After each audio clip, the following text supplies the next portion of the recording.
What is up, everybody? We are doing excellent. I don't know why, and now it just went back to fair. What's up, everybody? Welcome to the Mark Z Drumcast on this beautiful Monday morning. It is, I don't know, it's chilly here on the Northeast, and coming off of a great weekend. Oh, packed full of stuff. And what I want to talk about today is something that's very important to us as drummers. Very, very important. And and I'll explain in a minute. But great weekend. I was privileged to play drums for two of my student bands for their end of semester show, where they really killed it. Both the bands that I worked with this session and a couple of bands that I used to work with a couple of sessions ago. It's incredible to see their progression. It's incredible to see their progress as musicians, both individually and as a band. And what's pretty, come on, man. And what's pretty amazing is just because you, like I said, you see the progression individually as musicians. And then also you just see them working together. You see them really tight on, you see them on shows, and you see them playing shows, and you see them tight as a band. You see them communicating on stage. You see them encouraging each other on stage, and one of the bands that I used to work with, they have two lead vocalists, and one girl was singing this song, and she was belting it out. And I noticed the other vocalist just kind of looking over and smiling and kind of like nodding her head, like, yeah, like she's killing it.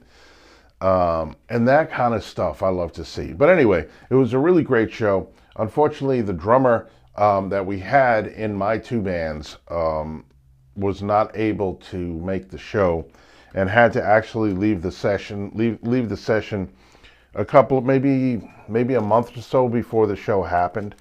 So I ended up filling in, which honestly is always my pleasure because I love playing with the girls, and I think it kind of gives them an experience to play with an experienced drummer, to play with an experienced musician. And I mean, that's what my whole directing gig is about, is to kind of show them how to work with a seasoned musician. But to actually play a show and be on stage and know what it feels like to be just to be working with a professional, right?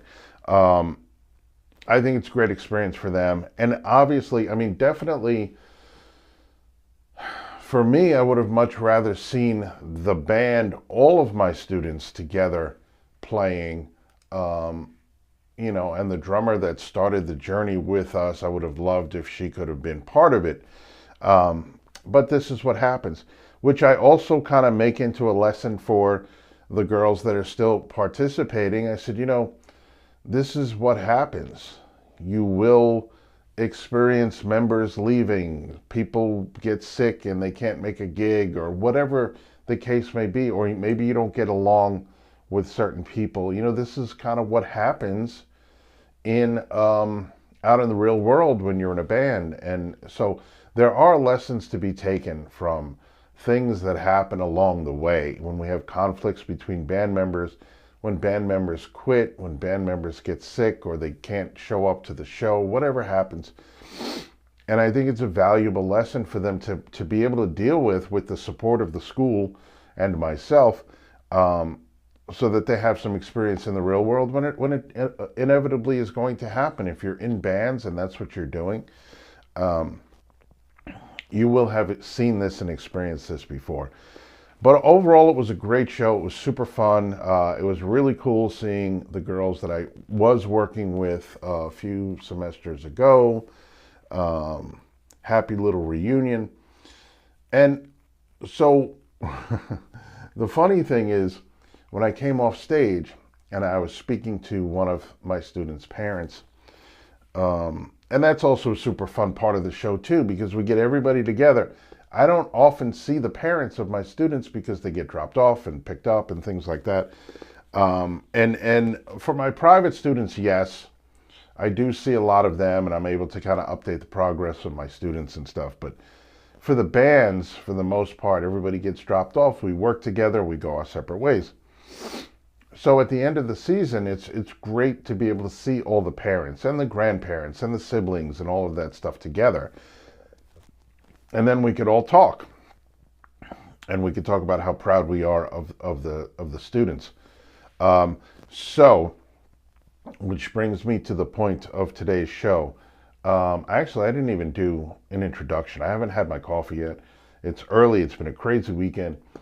Welcome to the Mark Z Drumcast. I am your host, Mark Zapata. I'm the owner and founder of Mark Z Drums. So there you go. Welcome to the Drumcast. I'm happy to see you guys here.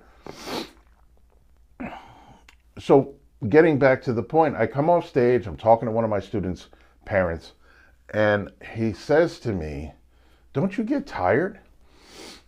And I'm like, "What do you mean?" Like I didn't know if of this or what he meant. And I said, "What, you mean playing?" He said, "Yeah, don't you get tired?" He says, like, you play really solid and you play really hard, and which is also another aside to having me behind the drums as opposed to another student behind the drums for the rest of the band. As my students learn, they get to understand more about power, and they understand about technique and about how to play with power, how to play with dynamics. And this is something good for my other students to know when I'm behind the kit, because they kind of understand the subtleties and the differences and the details that need to be there. So getting back to this question from one of my students' parents, don't you get tired? I said, no. I said, I don't get tired. And here's the reason why. And I appreciate the compliment. I always love when people tell me like how hard I hit or how solid I play, because that's my goal, right? I want to be solid and I want to hit hard, but I don't really hit that hard. It's all in the technique. I'm not bashing my drums. I don't break cymbals. I don't break drumsticks. Hardly ever. It's happened, yes, and cymbals do break after a while, but I don't break stuff. And this is something that I think is very important for my students to learn, because I also have had students that aren't mine, but students in schools where they just destroy stuff on the drums. They just destroy drum heads, they destroy cymbals, they break sticks. Like, what are you doing? Like, there's no reason for this. I was listening to an interview, and the drummer of the band, and they just recorded a new album, and a very well-known famous band. And the drummer was proud of the fact that he kept breaking snare drum heads. And I'm listening to this interview, and I'm like, I don't get this. Like, you're in a studio. I'm sure it's costing a ton of money. And you're breaking snare drum heads for what? Like, why are you breaking snare drum heads? And why are you proud of that? Like, why are you wasting time having to change heads and go through all of that and maybe get it, because it's hard to get sounds on drums when you're doing live drums. In a studio situation, it's hard to get sounds. So you got to tune that snare drum up right. You got to muffle it however you're going to muffle it, like, to get that sound. And you keep going through snare drum heads. Like, why? To me, that's not a badge of honor. To me, that's not something to be proud of. To me, that's something where maybe you want to adjust what you're doing.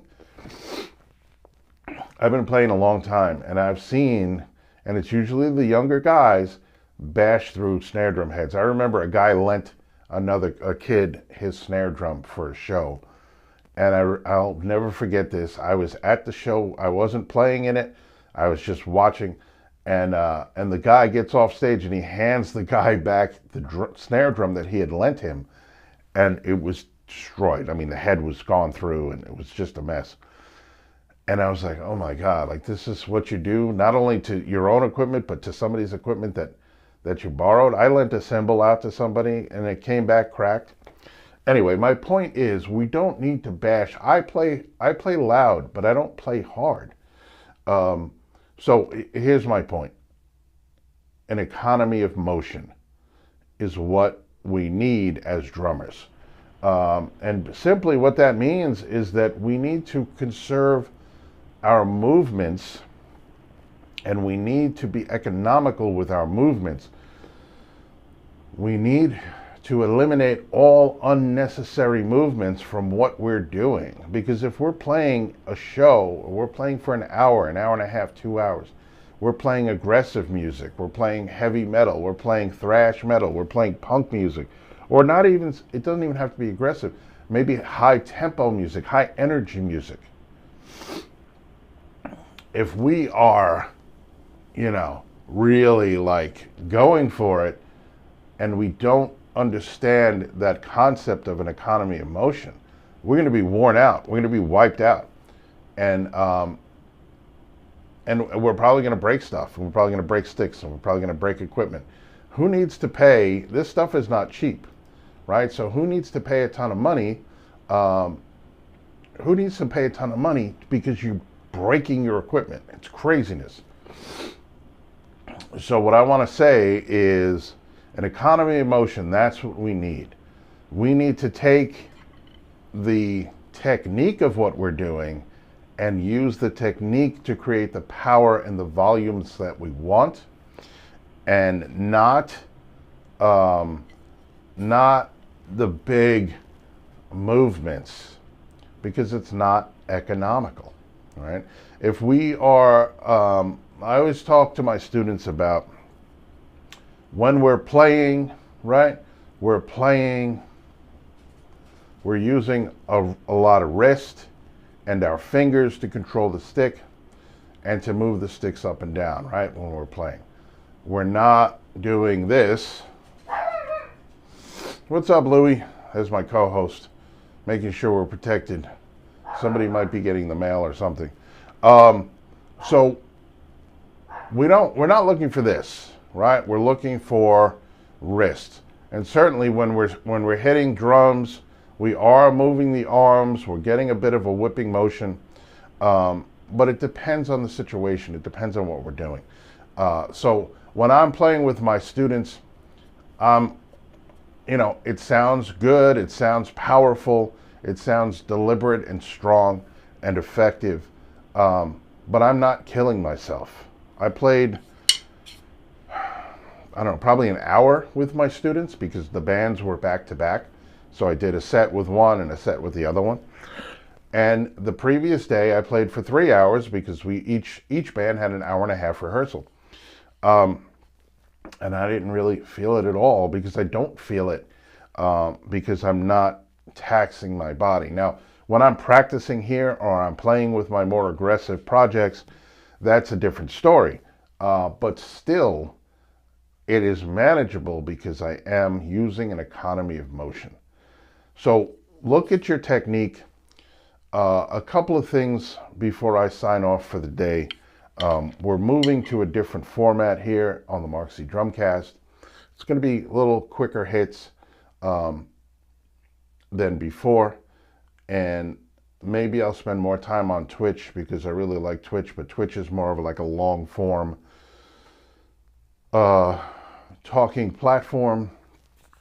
And so I'm adjusting what we're doing here at the Mark Z Drumcast. But anyway, economy of motion, and also tension is not our friend. All right, we want to be fluid. We want to be like water. We want to flow behind the drums.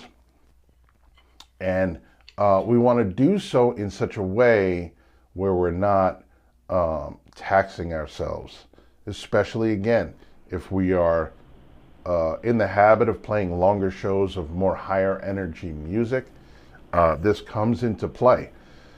I'm not going to have my cymbals way up here, because to go from, you know, the hi-hat to a crash cymbal up here and then come back to the hi-hat, that's a lot of distance to cover. If I can cover less distance, I can be more economical with my motion. And that's kind of the concept. My drums kind of closer in, a little bit tighter. I can reach everything, right, without reaching too far. And as I'm playing, I'm moving my arm a little bit to get that whipping motion, but I'm not overly exaggerated in my movements. So think about that. Look at your technique, even videotape yourself playing so that you can see how you're moving. And just always remember an economy of motion, which will keep you fresh, keep you in the game, and not tire yourself out. Tension also will tire us out. Holding on to those sticks really hard. You know, I'm constantly telling a few of my students, when they want to play fast, they're gripping really hard and they're just going with the arm. And no, because that is not what we're talking about. It's not economical, right? This is using way too much energy, too much tension to get this result. We want to loosen up. We want to let the wrist and the fingers help. We want to let the rebound of the stick help when you're hitting that hi-hat and the rebound's coming back, or the snare, whatever it is. You want to use that rebound and redirect it, not having to do the whole motion, but once you hit the surface, the stick comes up and starts to do half the work for you. So things like that. I'll get into it a little bit more probably next show, which will be on Wednesday. But I wanted to jump on here and say what's up, tell you about an awesome weekend. There was also a lot of football and podcasting involved. But overall, really, really good. I got a couple of meetings today having to do with music and drumming and education. So a lot of good stuff happening here. I want to thank you for joining me on the Mark Z Drumcast. I hope that you guys have a great day. Thank you for the Kaiser J. Thank you for the follow. I'm hoping I'm seeing that right and saying that right. But anyway, check me out on all of my socials, Mark Z Drums, across all platforms, including my Patreon. If you feel so inclined, go ahead and check it out. See what it's got over there for you. And besides supporting me here at Mark Z Drums, there are also a couple other cool perks that I've included there if you want to become a member. So anyway, thank you and have a great day, and I will see you next